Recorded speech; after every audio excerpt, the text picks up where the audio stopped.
Hey guys, so sorry for the really late upload. I was waiting for something in the mail that I thought I'd do an unboxing for, but it didn't come in, so that sucks. So now I just have to quickly just do this video because I have to go somewhere. But I promise it will be helpful. So on the topic at hand, this week's episode is on lip stretching. I think it's just lower lip stretching. I will be talking about snakebite since I've had my snakebite stretched at one point. It's been years though. So I guess I'll just start with my experience with it. Back in about the 8th grade, I started stretching my lip. My first size was, I believe, from a 16 to a 14, which I kept for, I think, about a few months. I think 3. And then I lost the studs to the 14 gauge, and my friend had given me tapers that she was wearing in her ears. I cleaned the fuck out of them, just so nobody thinks I'm gross. I cleaned them very good, and then I proceeded to stick them through my lip, which was a very stupid idea. And it covers my first topic. Don't skip sizes when dealing with the lip. Um, what lip piercings can do in a lot of cases is it can almost like backpedal in a sense. Like, for example, when I went from a 14 to a 8 gauge, my lip started crusting, it swelled, and it began bleeding. And this happened for about a month, just like a normal lip piercing would. So I would not recommend skipping sizes because it will almost bring your body back to like those um, piercing days of the healing process.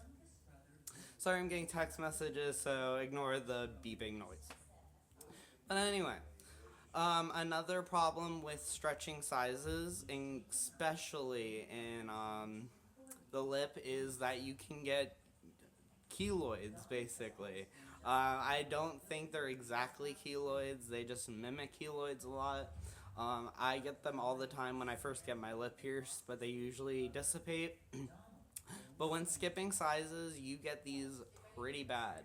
What they do is they almost grow over the jewelry. They don't completely grow over the jewelry in most cases, but you can get keloids that are like unsightly growths on the inside of your lip, and that can happen from skipping sizes just because I believe it's called trauma tissue.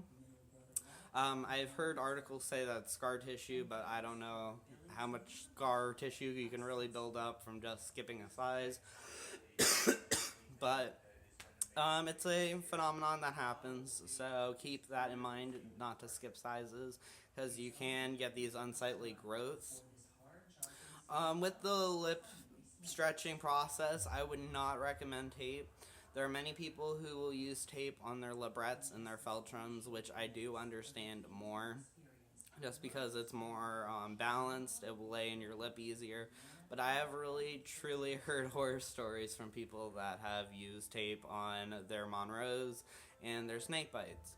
I had a friend who had one, and it pretty much sucked into his skin almost. Like, the tape almost raveled itself while he was pushing it through, and it got stuck in his lip. He had to get the jewelry yanked out, and he had to get tweezers and pull the tape out of his lip. Wouldn't recommend. Really, the best method, in my opinion, to stretch a lip piercing is to use weight, which comes with using heavy horseshoes and captives. The lip stretching is one of the most expensive, in my opinion, piercings to stretch. I wouldn't recommend wearing heavy jewelry all the time just because it's extremely uncomfortable. Back when I went from an 8 to a 6 to a 4, which was my hardest stretch, I had to wear these giant captive beads at night. They weren't giant enough to the point where they were like inconvenient and they would like keep me from sleeping, but they were like a noticeable amount of weight and they would add some gap to it. The lips are very stretchy. They're not like second hole stretching or cartilage stretching. It will stretch kind of similar to the earlobe in just its elasticity and its ability to gap, etc. But never treat the stretching process of your lip like your ears. For one, don't wait a month to stretch your lip.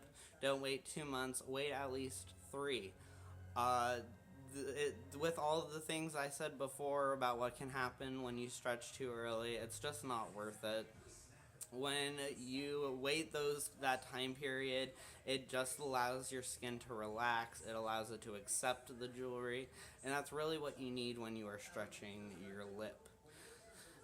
It's not that painful. A lot of people think it's a very painful process. If you do it correctly, it shouldn't be that painful. It's Do a lot of research on jewelry. You will often buy the wrong size jewelry. It happens.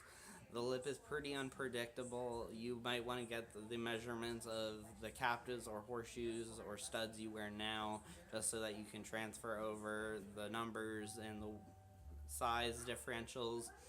Just because I've had a lot of experience with buying the wrong size horseshoes and captives for my lip throughout my stretching process. I went back to stretching, I think back in January, to a 10 gauge.